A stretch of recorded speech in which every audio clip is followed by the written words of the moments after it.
नमस्कार, मैं हूं संजय शर्मा। आप देख रहे हैं 4 PM यूपी। पूरे देश में संग्राम छिड़ा हुआ है। नौजवानों को, बच्चों के भविष्य को लेकर कुछ अध्यापक संघर्ष कर रहे हैं और दूसरी तरफ है वो गोदी मीडिया जिसको सरकार करोड़ों रुपए देती है और जो दिन भर हिंदू मुसलमान करता है। आज मैं आपकी मुलाकात एक ऐसे शख्स से कराने जा रहा हूं। मेरा दावा है कि आप पूरा इंटरव्यू सुने बिना ये मेरा चैनल बंद कर नहीं पाएंगे। अवनय शर्मा, अवनय मैथ के नाम से आप जानते हैं। आदरणीय, परम आदरणीय अंजना ओम कश्यप को सबसे ज्यादा मिर्ची इनके ऊपर लगी थी और मुकदमे में सबसे पहले शायद निशाना इन्हीं को बनाया गया। मेरे इस फोरम पर वो आए और अवनय शर्मा ने जो बातें की वो आपका दिल छू लेंगी। बताया कि आपको कितनी नकली, कितनी खोखली दुनिया में विश्व गुरु लेके जा रहे हैं। आपको अच्छी बात लगे तो चैनल को सब्सक्राइब कर लीजिएगा, ज्वाइन कर लीजिएगा। सुनते हैं एक नौजवान की उमंग भरी, जोश भरी बातें। तो आज मैं आपको सीधा उनके पास ले चलता हूँ। अपने भाई, बहुत बहुत जी, जी, शुक्रिया आपका कि जी। आज आप मेरे प्रोग्राम में जोड़े। मैं तो बड़ा दीवाना था आपका, पढ़ता रहता अरे था, देखता रहता था कि क्या नौजवान है, क्या क्रांति है। अपने भाई, जी, ये जो है गेहूं के संग बथुआ पिसता है और आप लोगों के चक्कर में मैं पिस गया। लड़ाई टीचरों की थी और 4PM पता नहीं कहां से आ गया। मैं अभी इन सब मुद्दों पे पहले बाद में बात करूंगा, लेकिन पूरे दुनिया के दर्शक आज ये जानना चाहते हैं कि एक नौजवान अवनय मैथ, इसने ये चर्चा का विषय था कि इसने हजारों बच्चे जिस कोचिंग इंस्टीट्यूट में पढ़ते थे, आज के टाइम में ये गोदी मीडिया जरा जरा से पैसों के लिए अपनी नैतिकता दांव पे रख रही है। उस शख्स ने एक झटके में अपनी कोचिंग इंस्टीट्यूट बंद कर दिया जहां लाखों करोड़ों रुपए कमाई हो सकती थी और गरीब बच्चों को ऑनलाइन पढ़ाने का फैसला किया। तो विवाद के बाद में बात करूंगा, पहले इस फिलॉसफी को समझाइए। ये फिलॉसफी कहां से आ गई, हजारों बच्चों की कोचिंग बंद कर देना, जबकि कोचिंग उद्योग बन गया था, लोग नोट छाप रहे थे। आपने इतना कड़ा फैसला इस नौजवान रूप में कैसे ले लिया? मैं जी 2012 से मुखर्जी नगर में पढ़ा रहा हूँ और उससे पहले भी पढ़ाता था और मैंने गणित की किताबें भी लिखी हैं। मेरे नाम के आगे डॉक्टर नहीं लगा हुआ, मैं प्रोफेसर नहीं हूँ, जो आज आप देखते होंगे ट्विटर पे हमसे पूछा जाता है हमने क्या किया। बड़ी दुर्भाग्य की बात है कि जिस वक्त आप शिक्षा व्यवस्था की कमियां उजागर करने लगे हैं, आप स्वास्थ्य व्यवस्था पे उंगली उठाने लगे हैं, जहां सरकार विकसित भारत के सपने को बेच रही है और आप ये बताने लगे कि ये सिर्फ एक सपना है, सरकार ठीक काम नहीं कर रही, तो लोग आप पे पर्सनल अटैक करेंगे। तुम क्या करते हो, तुम्हारी तो कोचिंग है, तुम तो पैसा लेते हो। यहां तक कि मैं अभी एक ट्वीट पढ़ रहा था संजय जी, जहां पे लिखा हुआ था कि अभिनय शर्मा ये अभिनय शर्मा से पूछो कि क्या इसके पिताजी इसको दूध चटनी नहीं देते तो क्या ये पिताजी बदल देता। इस तरीके के कमेंट सोचिए, आपको सोशल मीडिया पे मिलेंगे। मैं एक बात बताना चाहता हूं कि बाप से बच्चे का रिश्ता जन्म से होता है, जिंदगी भर का होता है। वोट दे के बाप नहीं बनाया जाता। जो लोग ये बात करते हैं, तो बाप बदलना और सरकार बदलना या सरकार की खामियों के खिलाफ लड़ना, दोनों में बहुत बड़ा अंतर है। आज इस देश में सबसे बड़ी प्रॉब्लम यही है कि आप मीडिया में जाकर के अगर सरकार की कमियों की बात करेंगे तो सबसे पहले आप पे उंगली उठाई जाएगी। तो मैं ये इसलिए बता रहा हूं क्योंकि बेस यही था। लोग शायद अब मुझे जान पाए, लेकिन मैंने पहला वीडियो 2017 में बेरोजगारी पे जारी किया कि जिस तरीके से मोदी जी बात करते हैं कि स्टूडियो के बाहर बैठा पकौड़े तल रहा व्यक्ति को रोजगार कहेंगे या नहीं कहेंगे, उस वक्त मैंने मोदी जी की सोच पे चोट की थी। मैंने पता है यहां तक कहा था कि एक दौर आएगा जब मोदी जी कहेंगे लोगों को कि अब सरकारी नौकरी भी आप 5 साल के लिए करेंगे, घर चले जाएंगे। मैंने उस वीडियो में कहा था कि कल को लोगों को कह दिया जाएगा जो ऑलरेडी सरकार में नौकरी कर रहे होंगे कि आपकी तनख्वाह आधी हो जाएगी, करना है तो करो, मत करो। यानी इनकी जो ये सोच है ये बता रही है कि लोगों की मजबूरियों का फायदा उठाएंगे। आज हम वहीं खड़े हैं। जो ये इकोनॉमी क्रैश, इकोनॉमी खतरे में कहा जा रहा है, वो दिन दूर नहीं जब हमें ये कह दिया जाए कि अब लोगों की सैलरियां कम होंगी। ये तो हो ही गया है कि अग्निवीर 4 साल के लिए आउटसोर्सिंग उसका सबसे बड़ा एग्जाम्पल है। आज जो सिस्टम इतना कम अकाउंटेबल बचा है उसकी वजह ही ये है कि आउटसोर्सिंग पे बहुत फोकस किया जा रहा है। सरकार सबसे ज्यादा फोकस आउटसोर्सिंग पे कर रही है। सरकार जहां अपनी कठिन नीतियों को बनाने के बजाय, उनको लागू करने के बजाय सिर्फ इवेंट मैनेज का काम कर रही है, पीआर करा करके। आप देख सकते हैं कि रात 4 सिलेंडर पे सब्सिडी हुई तो ये दिखाया जा रहा है आपको कि 4 सिलेंडर पे सब्सिडी हुई है, क्योंकि मैक्सिमम लोग जिनको सब्सिडी नहीं मिल रही वो खुश हो जाएंगे कि देखिए मुश्किल दौर में भी सरकार ने 4 सिलेंडर पे सब्सिडी दी। कोई नहीं बता रहा कि 2016 में ये 12 थी, 25 में 9 हुई और अब 4 पे आ गई बात।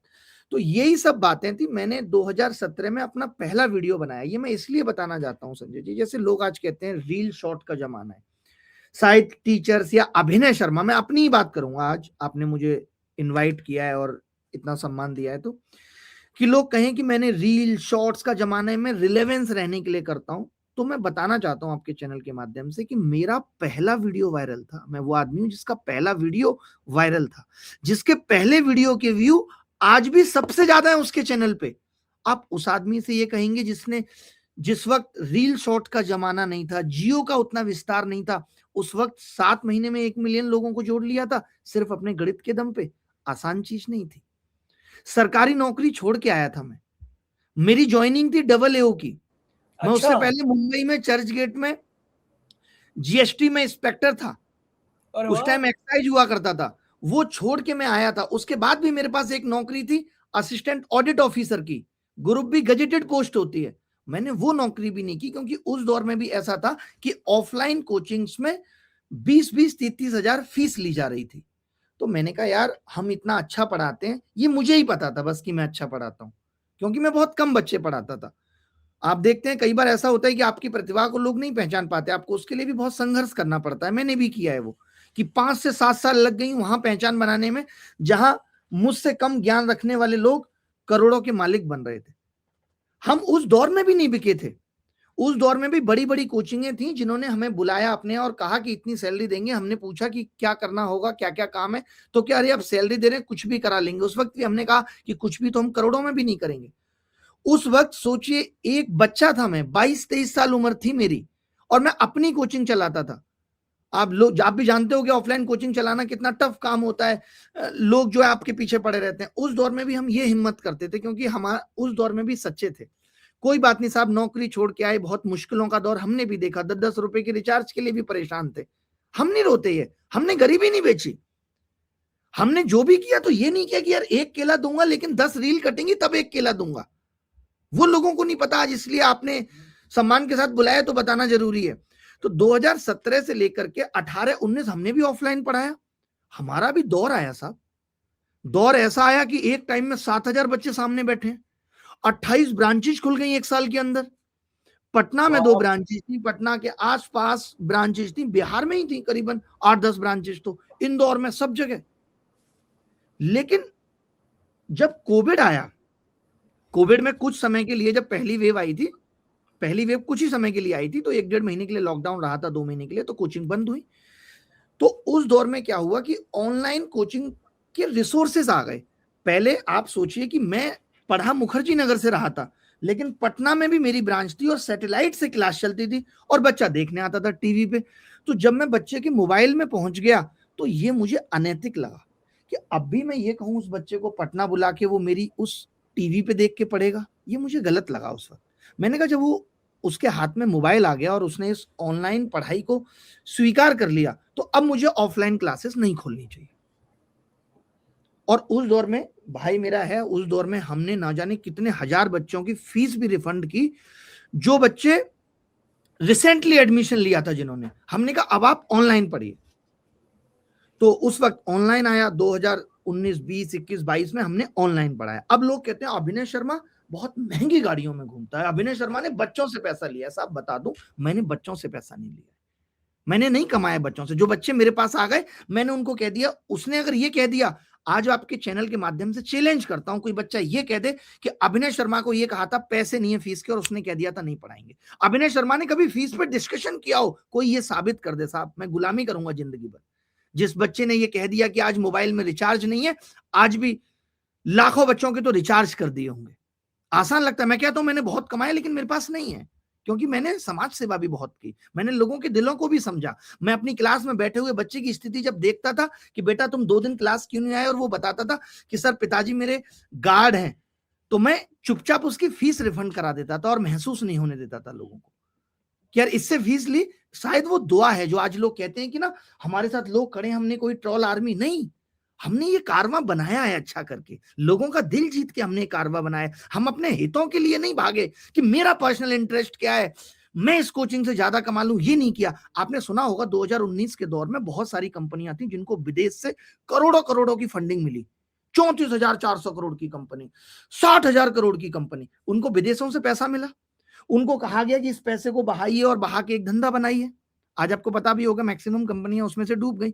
अब वो कंपनी अगर मुझे आके ये कहती है कि यार अभिनय शर्मा आपका बहुत नाम है, आपकी इतनी बड़ी इमेज है, क्रेडिबिलिटी है, हम बच्चों से भी कुछ भी फीस नहीं ले रहे, इतनी सी फीस लेंगे, आप बताओ हमारे साथ जुड़ोगे, हम आपको इतना पैसा देंगे। तो अभिनय शर्मा पागल थे क्या? इनको भी तो गणित आती थी, तो मना कर देते। बच्चों से भी नहीं लेंगे और आपको देंगे, तो अभिनय शर्मा क्यों मना करेंगे? और वो भी विदेश से उनको फंडिंग हुई, उनका तरीका है कि वो कैसे बिजनेस बनाएंगे। हमने वो ज्वाइन कर लिया साहब, वहां से हमने ऑनलाइन एक अच्छा पैसा बनाया, जिसको हमने नोएडा जैसे शहर में निवेश भी किया। और दुनिया जानती है पिछले 5 साल में नोएडा ने किस तरीके से तरक्की की है, तो हमारा रियल एस्टेट से भी कुछ पैसा बना।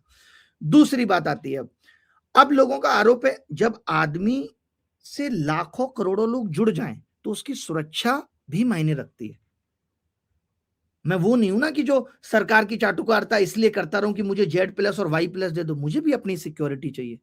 मैं बैगनार में नहीं चलूंगा ना साहब, आजकल नई गाड़ियों में भी आग लग जाए तो मैं अपनी सुरक्षा के लिए एक अच्छी महंगी गाड़ी भी रखूंगा, अपने बच्चों को भी एक महंगी गाड़ी रखूंगा। अब आप कहेंगे कि यार अभिनय शर्मा तो कहीं भी रह लेगा, कैसे रह लेगा? आप तो बड़े बड़े नेताओं के जो है थप्पड़ लगवा देते हैं। अभिनय शर्मा भी एक ऐसी सोसाइटी में रहेगा ना जिसके गेट पे ही चेकिंग होके आप अंदर जा पाएंगे, तो अभिनय शर्मा को एक अच्छे घर में भी रहना पड़ेगा। तो ये किसी को नहीं दिखता। मैंने एक पॉडकास्ट में ये कह दिया कि साहब मेरे पास एक कंपनी आई और वो मुझे बोली कि आप हमारे साथ काम कर दीजिए कंपनी छोड़ के, तो मैंने उसको बोला कि मैं 50 करोड़ रुपए लूंगा। जब मुझे कहीं नहीं जाना तो मैं बोलूंगा, दे देती वो 50 करोड़। मैंने बोला मैं लेता हूं, दिए नहीं ना किसी ने। जिस कंपनी की मैं भी आपको बात बता रहा हूं कि जिनके साथ मैंने काम किया 4 साल 5 साल, वो कंपनी एक दिन ये बोली कि अब आप यूट्यूब पे फ्री नहीं पढ़ा सकते, अब आप यूट्यूब पे फ्री नहीं पढ़ा सकते। मैंने उस दिन ही छोड़ दिया और 7 दिन के अंदर मेरे घर पे कोर्ट का नोटिस आया जिसमें लिखा हुआ है कि 15 करोड़ रुपए आपको देने होंगे, एक्स पार्टी ऑर्डर। हमारे दिल से पूछो ना, ज्वाइनिंग लेता है अभिनय शर्मा, 50 करोड़ मिला नहीं, लेकिन अभिनय शर्मा कहीं इसीलिए छोड़ के आया है कि उसकी विचारधारा अब मैच नहीं कर रही, वो यूट्यूब पे फ्री पढ़ाना चाहता है, उसके लिए उससे 15 करोड़ रुपए भी मांगे। हम वो शिक्षकों में से नहीं जिसने कह दिया साहब तुम निकाल रहे हो तो मैं नहीं दूंगा, हम दे के आए हैं, हमें कोई गलत नहीं कह सकता। आज उस कंपनी का फाउंडर भी आप पूछ लेंगे तो गलत नहीं कह सकता, क्योंकि हम लौटा के आए हैं, हमने जमीर नहीं बेची, हमने गरीबियां नहीं बेची, तब हम यहां आए हैं। तो बात कहना बड़ा आसान होता है, हमने हमेशा गलत के खिलाफ लड़ा है। बच्चों के साथ गलत हुआ साहब, 2024 एसएससी की बात आपको बताता हूं। अभिनय शर्मा अपने पैसे से 40 लाख रुपए खर्च हुए थे, 7 दिन दिन रात एक कर दी थी, वकीलों के साथ बैठ बैठ के रिजल्ट रिवाइज करा दिया था एग्जाम के एक दिन पहले। 1100 नए लोगों को मौका मिला था। जिगरा चाहिए दूसरों के लिए सोचने के लिए, और उसमें से तमाम लोगों को नौकरी मिली। सोचिए जो बाहर हो गए थे लिस्ट से, एसएससी को झुका दिया था। एसएससी के आपको पता होगा सेंटर्स खराब थे। 2017 में हमने प्रोटेस्ट किया, हमने डिमांड रखी सीबीआई जांच की, 7 साल रिपोर्टिंग दी है सीबीआई में, जाके एक एक सबूत दिए। लोग कहते हैं, सोचिए उस रिपोर्ट में से एक लाइन निकाल के लोग चलाते हैं अभिनय शर्मा का नाम है, और वो लाइन छुपा लेते हैं जिसमें लिखा हुआ है अभिनय Sharma did not solve the paper, बल्कि उसने सारे सबूत जुटाए। विसल विलोअर था मैं। इस समाज में आज विसल विलोर को इज्जत नहीं दी जा रही, जिसने स्टिंग ऑपरेशन करके एसएससी के पूरे नकल प्रकरण को खोल दिया हो, और सीबीआई के सामने सीबीआई आज लोग सड़क पे कोई पड़ा हो उसको उठा के थाने नहीं पहुंचाना चाहते हैं कि हम पे आरोप आ जाएगा। और हम वो थे जिसने अपना मोबाइल, लैपटॉप, आईपैड सीबीआई को दे दिया था कि देखिए इस तरीके से पेपर लीक हुआ है। तो ये सब चीजें, इन सब बातों पे अभिनय जी शानदार सफर आपका। बस एक शब्द पे मुझे आपत्ति है आपकी, और मुझे लगता है ये गलत बोला कि आपने लिखा कि ऐसे लोगों की इज्जत नहीं। आपकी इज्जत देश में कितनी है इसका आपको अंदाजा ही नहीं है। नौजवानों से मैं बहुत बात करता हूँ, बहुत संवाद करता हूँ, घूम घूम के बात करता हूँ, तो आपको अंदाजा ही नहीं है कि आप लोग नौजवानों के दिलों में, छात्रों के दिलों में कितना राज करते हैं। तो ये जो जिनकी इज्जत, सो कॉल्ड इज्जत एयर कंडीशन में बैठ के नोएडा के एंकरनियों की है, उससे करोड़ गुना ज्यादा आपकी है।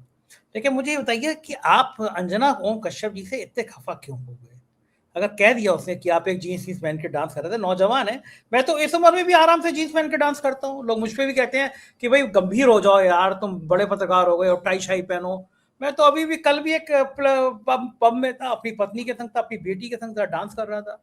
तो चलिए, आप मैं तो आप कभी पब वगैरह में भी आज तक लाइफ में नहीं गया। मैं आपको कुछ अपने बारे में बताता हूँ। मुझे मैंने तो अपनी अच्छा लगता है, जिंदगी मैं तो जिंदगी एंजॉय करना जानता हूँ, मैं करता हूँ, मतलब मैं एक ही जिंदगी मिली है, उसका पूरा एंजॉय करता हूँ। एक्टिंग करता जी, हूँ, गाने लिखता हूँ, संगीत में हूँ, मैं हर काम करता हूँ। क्यों नहीं करना चाहिए आदमी को?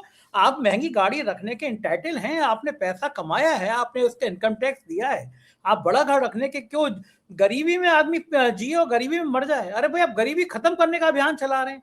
अगर पैसा कमा लिया और आपने अपनी सुविधा ले ली, इसमें गलत क्या है? तो मैं ये जानना चाहता हूँ कि काहे अंजना जी के पीछे पड़ गए? एक भली सी महिला, आज तक पे देश का सबसे बड़ा चैनल है, और आप उसके पीछे पड़ जाते हैं, क्यों भैया? मैं आपको बताता हूँ। मैं तो पेपर लीक उद्योग पे एक वीडियो कर रहा था, जिसमें मोदी जी का ही एक आपको बयान याद होगा कि पेपर लीक उद्योग चल रहा है। तो लोगों को पता नहीं है। लोग क्या है ना, जैसे पेपर लीक को ऐसा समझते हैं, यार 22 लाख लोग इफेक्ट हो गए, ऐसा लोगों को लगता है, और वहीं तक चीजें होती हैं। आप सुनेंगे भी मीडिया की कन्वर्सेशन में, 22 लाख लोगों की मेहनत को कुचल दिया गया, कोई कहेगा 22 लाख लोगों के सपनों को मार दिया गया, इस तरीके की बातें चलती हैं, जबकि इसमें भी सच्चाई नहीं है। सबको तो डॉक्टर के वैकेंसी मिलेगी नहीं।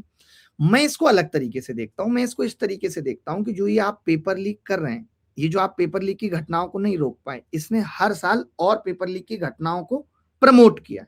लोगों को ये पता लग गया, यार नीट में बिना पैसे दिए नहीं होगा, तो अब पढ़ना छोड़ देंगे। तो मैं कहता हूं, इस तरीके से हम देश में नकली डॉक्टर्स की एक फौज खड़ी कर रहे हैं। इसी तरीके से हम देश में एक नकली इंजीनियर्स की फौज खड़ी कर रहे हैं। आज किसी को भी इस आधार पे जेल में डाल दिया जाता है कि नेशनल सिक्योरिटी को खतरा है। मैं कहता हूं, पेपर लीक देश की नेशनल सिक्योरिटी को सबसे बड़ा खतरा है। आप जो सीआईएसएफ में भर्तियां कर रहे हैं, आप जो बीएसएफ में भर्तियां कर रहे हैं, अगर वो पैसे लेके भर्तियां हो रही हैं या वो पेपर लीक के जरिए भर्तियां हो रही हैं, तो ये देश की नेशनल सिक्योरिटी पे खतरा है कि कल को अगर पुलिस भी ऐसी है या फिर शिक्षक भर्ती ही अगर इस आधार पे हो रही है कि किसने कितना पैसा दिया है, तो हम देश को या समाज को खोखला बनाने का काम कर रहे हैं। मैं इसको इस तरीके से देखता हूं। मैं इस पेपर लीक को सिर्फ पेपर लीक या इस करंट सिचुएशन से नहीं देखता। तो मुझे पेपर लीक उद्योग पे वीडियो बनानी थी। उद्योग में इसलिए कहता हूं क्योंकि पेपर लीक ही एकमात्र प्रॉब्लम नहीं है साहब। नीट जैसे एग्जाम के नोटिफिकेशन में यह दिया जाता है कि 200 रुपए देने होंगे, आपको बताना होगा कौन सा सवाल गलत है। आप अब इनकी मंशा देखिए, और ब्रैकेट में लिखा रहता है नॉन रिफंडेबल, वो पैसा रिफंड नहीं किया जाएगा। 100 ठीक सवाल इनको पूछने थे फॉर एग्जाम्पल, इनकी जिम्मेदारी थी, और अगर एक सवाल इन्होंने गलत पूछ लिया तो ये कह रहे हैं कि आप बताइए वो कौन सा गलत है एक सवाल, सोचिए, और 200 रुपए दीजिए उसके लिए। ये धंधा नहीं है। ये छोड़िए, मैं आपको एसएससी का बताता हूं। वो इनसे आगे निकल गए। वो कहते हैं कि हम 100 रुपए लेंगे एक सवाल गलत बताने पे, लेकिन उनकी हालत ऐसी है कि वो 50 में 20-20 गलत पूछ ले। एक बच्चा 2000 दे रहा है। आप सोचिए, पूरा पेपर 100 नंबर का है, तो एक बच्चा मान लेते हैं 2-2.25 हजार रुपए दे रहा है, और 30 लाख लोगों ने फॉर्म भरा है। हर आदमी को रहती है मेरा सिलेक्शन ना रुक जाए। मैं कहता हूं 30 में अगर 10 लाख लोग या 5 लाख लोग भी वो पैसा पे कर रहे हैं, तो सरकार कितना पैसा कमा रही है। और हम बताएंगे गलत सवाल। नीट का बच्चा जो 17-18 साल का है, आप उससे पूछ रहे हो, उसका टेस्ट ले रहे हो, या वो आपका टेस्ट लेगा कि वो बताएगा सवाल गलत कौन सा है।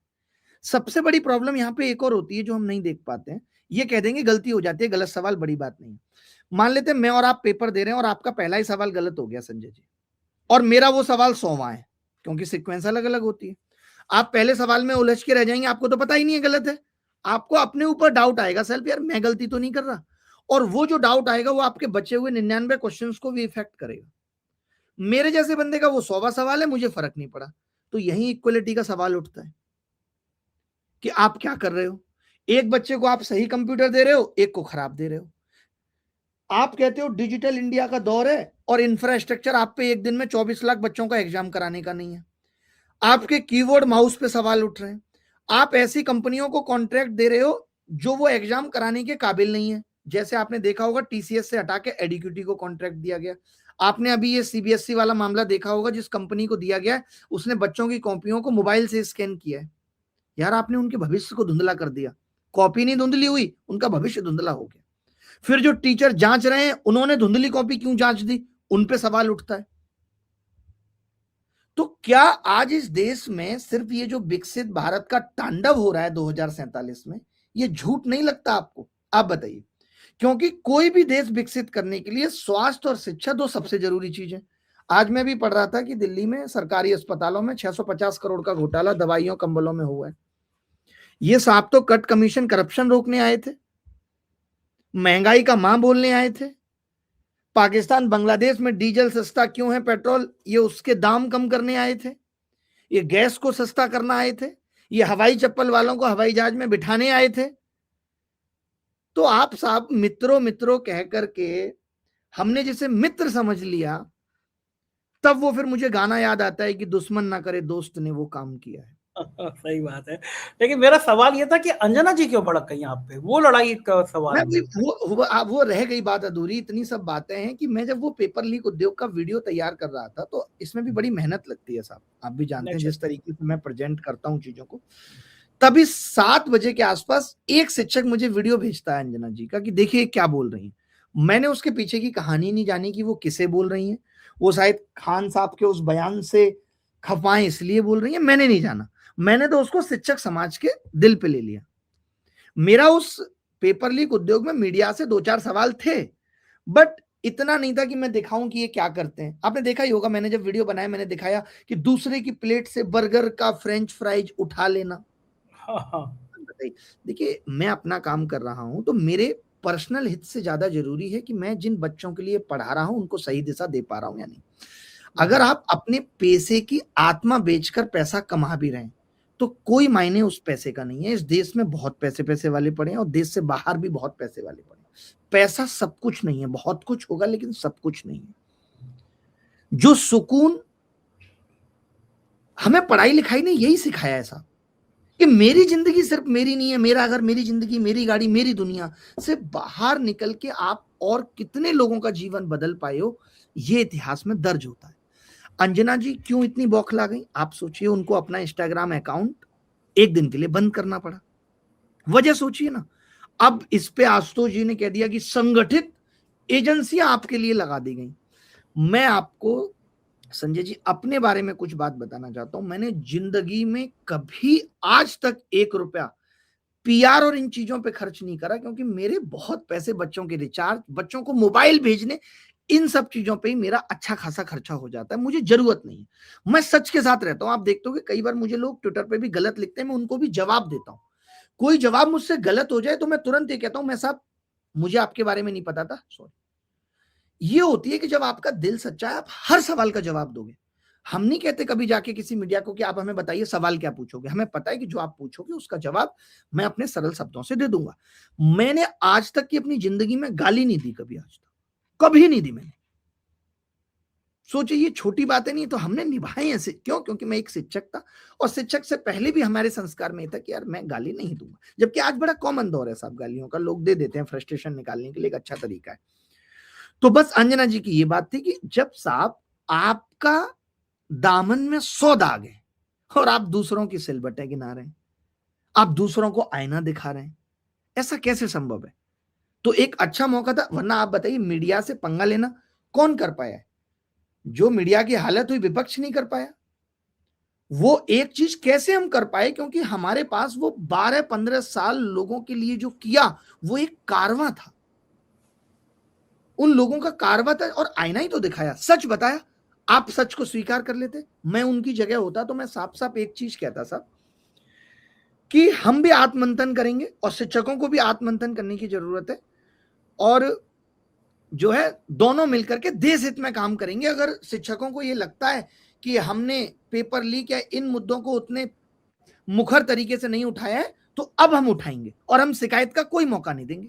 मैंने तो लिखा भाई, मैं एक पार्टी फंक्शन में फटी जीन्स पहन के डांस कर रहा हूं, इस चीज को ब्लैक एंड व्हाइट में आज तक पे दिखाया जाना, मैं टी शर्ट रिपीट नहीं करता, ये कितने बड़े मुद्दे हैं। मतलब कि इन पे आप चर्चा करके पर्सनल अटैक पे आ गए। यही सेम काम पूरी की पूरी सत्ता पार्टी, पूरी की पूरी मीडिया और इनके जो समर्थक हैं वो ये सेम काम करते हैं कि आप किसी भी देश हित के मुद्दे को उठाइए, ये तुरंत पर्सनल अटैक करेंगे। इनके पास दो ही जवाब है। नेहरू क्या करते थे, 70 सालों में क्या हुआ? इनके पास जवाब है मुलायम की सरकार में भी ऐसा होता था, मायावती की सरकार में भी ऐसा होता था। होता था, उन्हीं सब बातों से परेशान होकर के जनता ने आपको चुना। आपके खुद के बयान है, मुझे 50 दिन दे दीजिए, मुझे 40 दिन दे दीजिए। मैं इन लोगों से ही पूछना चाहता हूं, मीडिया से ही पूछना चाहता हूं, जिस दौर में 22-23 लाख बच्चा नीट का परेशान था, निराश था, हताश था, जिस दौर में 20 से ज्यादा लोगों ने आत्महत्या की खबरें आई हो, क्या उस देश में प्रधानमंत्री की कोई संवेदना, सहानुभूति उनके प्रति नहीं बनती थी? मन की बात में उनकी चर्चा हो सकती थी? हो सकती थी ना? तब आप कह दें कि नहीं, सामने वाले का इंटेंट तो बिल्कुल सही है। इंटेंट बिल्कुल सही है तो रात के 12 बजे ही 53 और 29 रुपए क्यों बढ़ जाते हैं एलपीजी? दिन में बढ़ा लीजिए। अच्छा, रात में क्यों बढ़ते हैं? आपके हिसाब से रात में क्यों बढ़ते हैं? अरे मतलब रात में बढ़ते हैं कि जिससे क्या है कि वो ये ना कि तुरंत कोई न्यूज बनी दिन भर से, कहीं ऐसा ना हो कि ये चिंगारी पकड़ ले शाम तक, तो अब सुबह 10 बजे लोग उठेंगे, अच्छा रात में बढ़े थे, बात पुरानी हो गई। अब तो सब कुछ न्यू नॉर्मल हो गया ना साहब। अब आप देखिए, लेकिन चिंगारी तो आप लोगों ने भी लगा दी। आप करते हैं नहीं करते, बट आपको मैंने देखा है संजय जी कि ज्यादातर जिम्मेदार लोग एक काम करते हैं, शायद आप भी करते होंगे, मैं तो करता हूँ, जब कैब में बैठते हैं कैब ड्राइवर से पूछना हालातों के बारे में, कहीं भी जाएंगे पूछते हैं। मैं भी ये करता हूँ, बहुत करते हैं हम लोग, ये हमारा ये चाय बड़ा की दुकान पे, हाँ बिल्कुल फेवरेट काम है ये मेरा। ये मेरा फेवरेट काम है। तो मैं अब जब पूछता हूँ तो कई बार पता है क्या देखता हूँ, मुंबई गया, देख रहा हूँ इधर बांद्रा में शाहरुख साहब का घर, सामने कितनी बड़ी बिल्डिंग और बगल में गंदी सी जगह जहां पे गद्दे डाल के लोग सो रहे हैं। मैं पूछता हूँ यार ये हालत है मुंबई की, हम विकसित भारत की तरफ बढ़ रहे हैं। अरे साहब सब सरकारों में ये होता है। यानी अब उस अत्याचार के तले दब दब के लोग पहले निराश हुए और अब हताश हो चुके हैं, आशा खो चुके हैं। उस आशा खोने के दौर में मेरे जैसा आदमी हिम्मत नहीं करेगा। मैं खुल के कहता हूं, डंके की चोट पे कहता हूं कि मैं बदलूंगा इस देश की राजनीति। क्या इस देश में सिर्फ मोदी और राहुल ही है कि भाई, और मोदी नहीं तो कौन? ये देश खाली हो गया है क्या वीरों से? ये देश खाली हो गया है क्या इंटेलेक्चुअल लोगों से? आप कैसे कह सकते हैं कि मोदी नहीं तो कौन बे? ये बड़ा सवाल उठता है सर। यही सवाल उठता है, यही सवाल दिया ना हमने 10 साल तो पूर्ण बहुमत की सरकार दे दी आपको। सही बात है। देखे हो भुगत भी लिए, क्या भुगत रहे हैं। लेकिन मुझे बताइए कि साहब मैं एक बात ही समझ पाया कि आप सब, खान सर हो गए, आप हो गए, बाकी बबता जी हो गई, सब लोग टीचर हो, अच्छे टीचर हो, लाखों लोग, बच्चे लोग आपको फॉलो करते हैं, करोड़ों लोग फॉलो करते हैं। मैं गरीब बेचारा 4PM वाला, मेरे को इस चीज में आपने रिसर्च करी होगी, मुझे क्यों घसीटा गया इसमें? लड़ाई आपकी थी, देश के इतने यूट्यूब चैनल है, मैं क्यों बार बार, कभी मोदी जी पहलवानों के मामले में बंद करना तो मेरा चैनल बंद कर देते हैं, ईरान पे बोलूं तो मेरा चैनल बंद करते हैं, गोदी मीडिया भी मेरे पीछे पड़ गई। दो बातों से इस बात को क्लियर करूंगा कि पहली ये चीज जो शिक्षकों ने मीडिया पे हमला बोला, ये सिर्फ एक 2 कौड़ी वाली बात का रिजल्ट नहीं था। बहुत सारी शिकायतें, बहुत सारे पेपर लीक जिनको मीडिया ने नहीं दिखाया और सरकार से सवाल नहीं पूछे। कॉमन एंट्रेंस टेस्ट को आए हुए 6 साल हो गए, मीडिया ने नहीं पूछा लागू क्यों नहीं हो रहा। कभी आपने सुना? लोगों को तो पता ही नहीं, लोग तो धर्मेंद्र प्रधान के पीछे पड़ रहे हैं। कभी आपने सुना कि मीडिया ने जितेंद्र सिंह साहब का इंटरव्यू किया है कि एसएससी ठीक से काम नहीं कर रहा, यूपीएससी ठीक से काम कर रहा? नहीं, कभी नहीं इंटरव्यू दिया। कोई प्रेस कॉन्फ्रेंस शिक्षा पे नहीं हो रही। लोगों को तो ये लगा कि ये भी प्रधान साहब के अंदर ही आता है एसएससी जीडी की समस्या। नहीं, वो शिक्षा देखते हैं, स्किल देखते हैं, वो स्किल जिस प्रधानमंत्री विकास कौशल योजना में 10,000 करोड़ का घोटाला हुआ, सीएजी की रिपोर्ट कहती है, मैं और आपने। तो क्या है कि ये संगठित थी बहुत सारी चीजें 2, 4, 5 साल से, जो फटा। ये समझना पड़ेगा मीडिया को कि ये सिर्फ 2 कौड़ी का नतीजा नहीं। सेम चीज क्या है कि आप भी मीडिया को बीच बीच में और जो मुद्दों पे जो आप आवाज उठाते हैं, तो एक छोटा अगर मौका मिल रहा है, एक ही पिटीशन दायर हो रही है, बराबर फीस ली जा रही है, बराबर खर्चा लग रहा है, तो क्यों ना आपको भी लगे हाथ लपेट लिया जाए। समझ रहे हैं? तो ये बात है। और लोगों ने लोग कह रहे हैं अब ये लोग नाक रगड़ेंगे, मतलब भीख मांगेंगे, अंजना जी ने डिफेमेशन कोड लगा, ऐसी मैं देखता हूँ ट्विटर पे पढ़ रहा हूँ। कर रहे मेरे लिए भी, आपके लिए भी लिख रहे हैं, दोनों के लिए, कई लोग खान सर के लिए भी लिख रहे हैं, सबके लिए लिख रहे हैं। लेकिन हम लोग नाक बहुत बड़ी है, रगड़ के भी घिसेगी नहीं, रगड़ेंगे नाक। मैं तो हैरान था कि कभी कभी ये कहावत कही जाती है, नाक कटी मुंह बन गया। 24 घंटे में मैंने, जब मेरी टीम ने रिकॉर्ड भेजा कि लगभग 48,000 सब्सक्राइबर 24 घंटे में बढ़ गए इस मुकदमे के बाद, तो मैंने कहा अंजना जी के मैं मिठाई का डिब्बा भिजवाऊं, उनके चरण छूं कि 48,000 सब्सक्राइबर 24 घंटे में, लाइन लग गई है। मैं कहा ऐसा मुकदमा हर महीने में एक हो जाए तो चैनल बहुत अच्छा हो जाएगा, और अच्छा हो जाएगा मेरा तो। मतलब ये तो, जब मोदी जी ने पहलगांव वाले मामले में हमने पूछा भाई सरकार कहाँ है, तो उन्होंने हमारा चैनल ये कहा कि साहब ये यूट्यूब से आया कि एंटी नेशनल है, चैनल बंद कर दिया जाता है। हम गए सुप्रीम कोर्ट, कपिल सिब्बल जी गए, हमारे लॉयर बहुत अच्छे हैदर और तला साहब को, सुप्रीम कोर्ट गए। सुप्रीम कोर्ट ने इमीडिएटली नोटिस जारी कर दिया। तीसरे इन्होंने चुपचाप चैनल खोल दिया। तब तक दुनिया के जितने बड़े अखबार और चैनल थे सब पे ही आया कि भैया 16 पाकिस्तान के बंद और भारत का एक 4 PM बंद। दुनिया में लोग मुझे खून ढूंढ के सोच रहे कि भैया ये कौन पाकिस्तानी है पैदा हो गया। हम रोज पाकिस्तान को गाली दे रहे हैं और ये हमें कह रहे हैं एंटी नेशनल हो गए। हमने कि भाई ये गाली मत दो यार, एंटी नेशनल मतलब बाकी तो एंटी नेशनल है तो गिरफ्तार करो, चैनल बंद करने से क्या होगा। मैं वही कह रहा हूँ कि आज मुद्दे उठाना अपराध हो गया है, सवाल पूछना अपराध हो गया है, व्यवस्था से आप जवाब मांगने जाएंगे तो आप अपराधी हैं, आपको गालियां दी जाएंगी, आपका मजाक उड़ाया जाएगा, आपके खिलाफ अभियान चलाए जाएंगे। आजकल वो पीआर वाला बहुत गेम चलता है ना, सबसे ज्यादा तो खर्चा विज्ञापनों पे और पीआर पे सत्ताधारी पार्टियां ही कर रही हैं बहुत आसानी से। मैं बस ये पूछना चाहता हूं कि क्या ये सब करके बेरोजगारी कम हो जाएगी, क्या पेपर लीक रुक जाएंगे, अस्पताल बेहतर हो जाएंगे, शिक्षा व्यवस्था सुधर जाएगी, तो ये कर लीजिए। अगर हमें अपराधी घोषित करके, एंटी नेशनल घोषित करके आप जैसे लोगों को ये सब समस्याएं सुलझ सकती हैं, मतलब सच मत पूछिए, सच मत पूछिए कि 2047 में विकसित कैसे होगा भारत, जिस देश की स्वास्थ्य व्यवस्था इतनी खराब है। आपने अभी देखा होगा कि एक राजेश एक्सपोर्ट स्कैम करके सामने आया है। सेबी का काम था ये देखना, सेबी का काम था समय समय पे ऑडिट करना, इंटरवीन करना, और वो सेबी ऐसा नहीं करती, बल्कि 7 महीने पहले एक आदमी इस बात की शिकायत करता है और 7 महीने लग जाते हैं सेबी को ये देखने में कि इस आदमी ने तो घोटाला कर दिया। इस आदमी ने 13,000 करोड़ लोगों का डूब गया साहब। आप बताइए LIC पे कितना भरोसा करते हैं लोग कि भाई मेरा पैसा 25 साल बाद इतना होगा।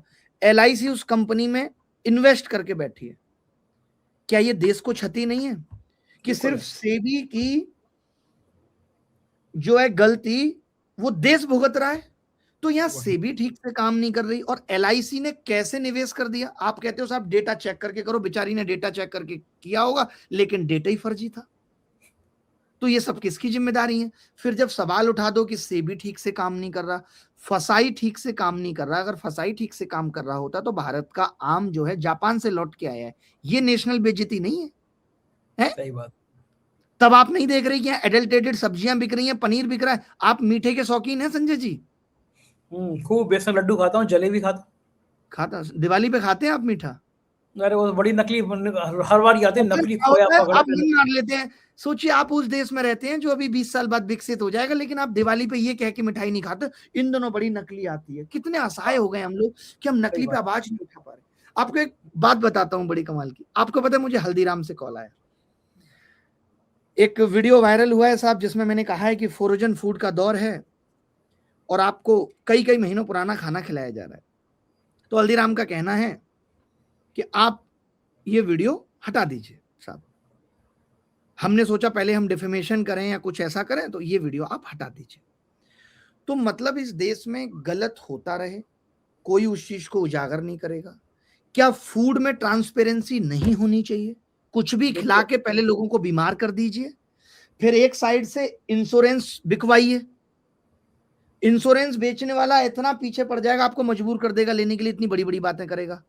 वो जो खराब फूड खा के आप भाई साहब हॉस्पिटल में भर्ती हो गए तो आपका अप्रूवल आने में आपकी नाक रगड़ जाएगी, अप्रूवल नहीं आएगा। हो सकता है बोल दिया जाए कि ये बीमारी तो इसमें कवर ही नहीं थी, ये तो आपको पहले से थी। इतने आपसे बहानेबाजी की जाएगी, ओपीडी कवर नहीं होगी। एक बात बताइए, क्या ये जो हेल्थ इंश्योरेंस ये सिर्फ कैंसर और बड़ी बीमारियों के लिए है? लोगों को सर्दी जुकाम खांसी भी होता है। हेल्थ इंश्योरेंस का मतलब क्या है? फिर कह दीजिए ना, इसका नाम रखवाइए सरकार, अधूरा हेल्थ इंश्योरेंस रखिए ना, अधूरा हेल्थ इंश्योरेंस, जिसमें खांसी जुकाम सर्दी के ओपीडी कवर नहीं होंगे। आप क्या बेच रहे हो लोगों को साहब? तो आप सोचिए हेल्थ इंश्योरेंस की स्थिति ये। आपको मैं एक डेटा पढ़ रहा था जिसमें मुझे पता चला कि ओपीडी फीस के चलते कई % लोग बिलो पॉवर्टी लाइन में चले जा रहे हैं हर साल। सरकार को अच्छा है, सरकार कहती है कि देखो तुम 2-4 लोग हो बोलने वाले, गरीब के पास ना हिम्मत है, ना पैसा है, ना टाइम है कि वो सवाल उठाए, वो तो अपनी समस्याओं से ही लड़ रहा है। मिडिल क्लास को फुर्सत नहीं है, वो सोच रहा है ये जो 40-50-60 हजार कमा रहा हूं ये भी ना हाथ से चले जाए, वो बोल नहीं रहा। अमीर को जरूरत नहीं है तो कौन बोलेगा देश में? शिक्षकों को जरूरत नहीं पड़ी, आप बताइए। और किसने, किस संविधान में लिखा है कि शिक्षक देश की व्यवस्था पे सवाल नहीं उठा सकता?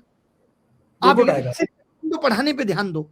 कल मुझे लिखना पड़ा कि अभिनय मैथ्स का मतलब मैथ्स में एक्सरसाइज 2 चैप्टर 3 नहीं है। अरे गणित की भाषा से अर्थव्यवस्था समझी जाती है, जीडीपी समझी जाती है, ग्रोथ समझी जाती है। मैं ये समझ पा रहा हूं कि अभी भारत 2047 में इन कर्मों से विकसित नहीं हो पाएगा, मेरी गणित बता रही है मुझे। आप भी जाते होंगे, आपकी गणित बताती होगी कि आप मुंबई कितनी देर में पहुंच जाएंगे, फ्लाइट मिलेगी इतनी देर पहले पहुंचना है। गणित साहब जिंदगी जीने का तरीका है गणित। आप कह रहे हम मत बोले, तू अपना गणित पढ़ाने पे ध्यान दे। क्या कर लूंगा मैं गणित पढ़ा के, अगर हर बार पेपर लीक होता ही रहेगा तो? मैं तुम्हारी तरह नहीं हूं ना भाई कि सिर्फ अपने हितों की बात करूं। आज इस देश में क्या हो गया साहब, हर आदमी अपने स्वार्थ और हित के लिए काम कर रहा है। जनहित में जनता का हित बचा नहीं है। लोग राजनीति में भी इसलिए जा रहे हैं कि उनके हित हैं। देखो ना, सब पे आरोप लग रहे हैं। एक आईएएस कोई भी ऐसा काम नहीं कर सकता जो उसकी सैलरी से अलग है, कहीं और से पैसा नहीं ले सकता, लेकिन रवि किशन कर सकता है। हम फटी जींस में नहीं नाच सकते, लेकिन रवि किशन जहां मर्जी डांस कर सकते हैं। उनको कोई आपत्ति नहीं है, कोई रोकने वाला नहीं। वो संसद भवन में समोसा और इन सब चीजों पे बोल बोल के पॉपुलैरिटी हासिल करके अपनी फिल्म चला सकते हैं, उसी दौर में फिल्म बना सकते हैं। कंगना जी को भी लगा कि यार इतनी सारी back to back film flop हो गई, संसद में बोल करके चलिए अब एक हम भी ऐसी फिल्म बनाते हैं और जिसमें कोई नैरेटिव चलाते हैं। तो ये सब हर कोई काम कर रहा है। संसद में हमने किसको भेजा था? नीति बनाने के लिए। ये लोग बाहर मूवी बना रहे हैं, तो शिक्षक क्या करे? शिक्षा मंत्री शिक्षा का काम कर रहे हैं, वो चुनाव जिताने में लगे हुए हैं। आप कह रहे हो शिक्षक अपना काम नहीं कर रहे। मोदी साहब पिछले 5-7 सालों में विदेश मंत्री का काम कर रहे हैं। तो कौन कर रहा है अपना काम यहां? आप बताइए। अब एक हॉस्पिटल मैं देख रहा था, कोई तो एक हॉस्पिटल शायद यही था जिसने शायद 162 करोड़ का चंदा दिया है इलेक्शन कमीशन ऑफ इंडिया की वेबसाइट पे। इसको आप रखिएगा, डेटा एक बार वेरीफाई कर लीजिएगा, होगा तो डालिएगा। तो सोचिए वो हॉस्पिटल क्या एक नागरिक को असहाय समझेंगे या उसको वो कस्टमर समझ के काटने का सोचेंगे? अब हालात ये है कि रिपोर्ट गलत निकल जा रही है। मैं ऐसे लोगों से मिलता हूं, यार इसकी रिपोर्ट गलत आ गई, लिवर कैंसर आ गया अगले को, परेशान है। ये लोग रिपोर्ट ऐसी आपको डरा देंगे कि आपका ऑपरेशन 3 घंटे में होना जरूरी है, क्योंकि इनको टारगेट मिले हुए हैं। क्या काम किया सरकार ने स्वास्थ्य पे कि आज कोई सरकारी हॉस्पिटल नहीं जाना चाहता, आज कोई सरकारी स्कूल नहीं जाना चाहता? ये विकसित भारत के नक्शे कदम है। और आप कहते हैं शिक्षक बोलेगा नहीं साहब। मैं आज भी ये सोच के आया था नहीं बोलूंगा, उदास हूं, लेकिन मैं क्या करूं, मेरी मजबूरी है कि जब आप अपने भाई आपकी बातें सुन के लगता है कि बहुत दिन दूर नहीं है कि जब अभिनय शर्मा किसी सदन का हिस्सा होंगे, लोकसभा, राज्यसभा या किसी और हाउस का। राजनीति में जाने की इच्छा है? पहले तो नहीं थी, लेकिन अब लोग ही कहते हैं, बड़े बड़े लोग ही ये सिखाते हैं कि यहाँ पे बोलने से कुछ नहीं होगा। लोग कमेंट में कहते हैं बोलने से कुछ नहीं होगा, देश हित के फैसले तो संसद में लिए जाते हैं। लेकिन मैं राजनीति जाऊंगा संजय जी, लेकिन मैं राजनीति बदल के राजनीति जाऊंगा। मैं ये आपको कह के जा रहा हूं, आज कभी मिलेंगे हम 8-10 साल बाद, कि मैं राजनीति बदल के राजनीति जाऊंगा। पॉलिटिकल पार्टी ज्वाइन करेंगे, अपनी बनाएंगे? अभी तो ऐसा कुछ भी ऐसा नहीं दिख रहा है, बट हाँ ये है कि जो मेरी विचारधारा है, जो मेरा